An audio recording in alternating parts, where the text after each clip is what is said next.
Next.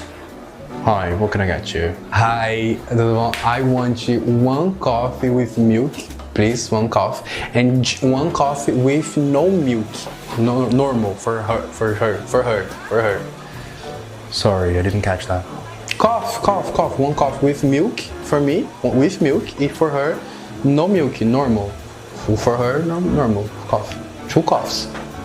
I am terribly sorry, sir. I am certainly trying to fully understand what you're saying, but I'm not getting it. Besides, it seems that you're having some sort of health issues concerning your throat.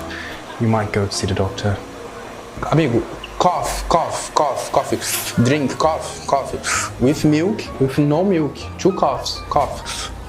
Oh, I see, you want some coffee. Okay, that'll be $2.50. What's your name? My name is William. I beg your pardon. William. Ah, amigo, você tá de palhaçada. William, igual em inglês, a mesma coisa, tem o mesmo nome, não muda nada. William, W-I-L-I-A-M. William, pelo amor de Deus, é nos dois. Not to be racist or anything, but these foreign names are really hard to understand. I'm gonna put Peter, right?